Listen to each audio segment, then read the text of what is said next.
जब इस प्रकार से व्यवस्थाएं लगातार बढ़ती जा रही है, आगे बढ़ रही है, तब राहुल गांधी आकर इस गंभीर और संवेदनशील मुद्दे पर, शिक्षा जैसे मुद्दे पर ओछी सियासत करते। मैं तो यूं कहूंगा कि राहुल गांधी प्रतीक है, उनका कल जन्मदिन था, ये वो प्रतीक बन चुके हैं कि केवल उम्र बढ़ने से विवेक का विस्तार नहीं होता।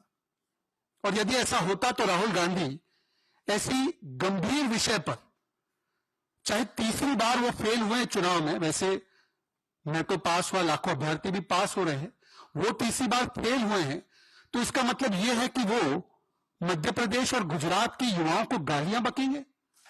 आपने उनका स्टेटमेंट देखा होगा, उन्होंने कहा कि गुजरात और मध्य प्रदेश एपिसेंटर है। आपको अगर किसी एग्जामिनेशन में कोई कमी लगती है राहुल जी, आप सांसद हैं, आप वरिष्ठ हैं आपकी पार्टी के, तो आप उस एग्जामिनेशन की खामियां निकालिए ना। पर उस खामी को निकालते निकालते या मोदी के खिलाफ आपकी कोई वैमनस्य होगी, मानसिक आपका कोई विरोध होगा, तो आप मध्य प्रदेश और गुजरात के युवाओं पर इतना बड़ा कुटाराघात करते हैं कि एपिसेंटर है, मतलब वहां पर कोई भी एग्जामिनेशन ठीक नहीं होती। आप सोचिए कि पूरे देश में जब हमारे मध्य प्रदेश और गुजरात के युवा किसी भी हिस्से में जाएंगे तो लोग तो उनको बोलेंगे तुमने तो एग्जाम ऐसे ही पास कर ली होगी चीटिंग करके, तुम तो वो पेपर लीक वाले स्टेट से आ गए ना। और अगर एपिसेंटर किसी को बुलाना है पेपर लीक का, तो बड़े ही स्पष्टता से कहूंगा कि ये पेपर लीक की पूरे देश में अगर कोई जननी है तो वो कांग्रेस पार्टी और उसकी राजस्थान की अशोक गहलोत जी की सरकार थी। राहुल गांधी जी, आप भारत जोड़ो यात्रा की बात कर रहे थे ना। भारत जोड़ो यात्रा में जो राजस्थान में 20 पेपर लीक हुए इनके शासनकाल में, 20, और उन 20 पेपर्स के लीक करने के पीछे जो मास्टरमाइंड थे वो राहुल गांधी के साथ भारत जोड़ो यात्रा में चलते थे।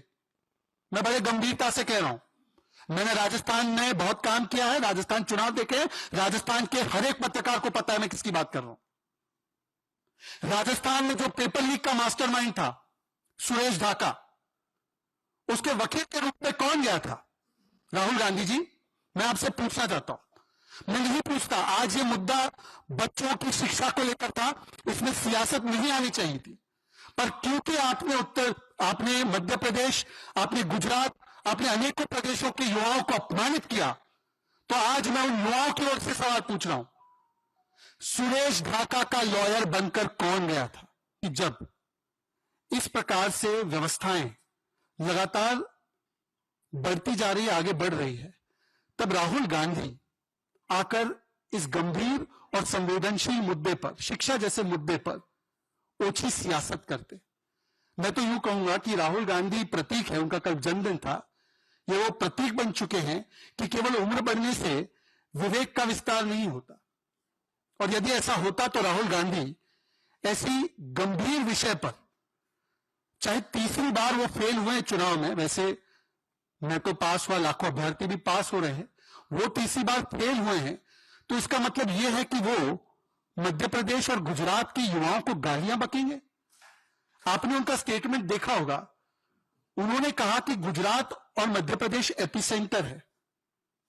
आपको अगर किसी एग्जामिनेशन में कोई कमी लगती है राहुल जी, आप सांसद हैं, आप वरिष्ठ हैं आपकी पार्टी के, तो आप उस एग्जामिनेशन की खामियां निकालिए ना।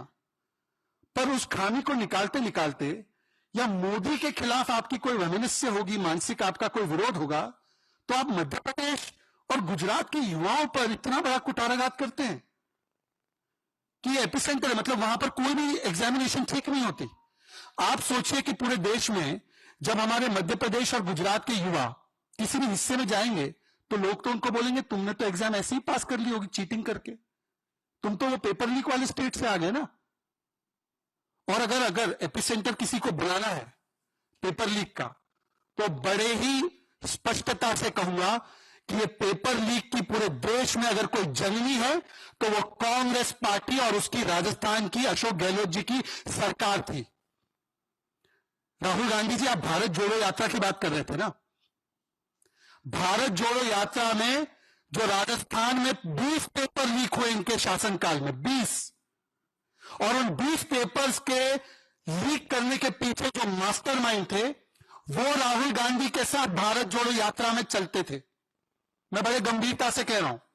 मैंने राजस्थान में बहुत काम किया है, राजस्थान चुनाव देखे, राजस्थान के हर एक पत्रकार को पता है मैं किसकी बात कर रहा हूं। राजस्थान में जो पेपर लीक का मास्टरमाइंड था सुरेश ढाका, उसके वकील के रूप में कौन गया था? राहुल गांधी जी।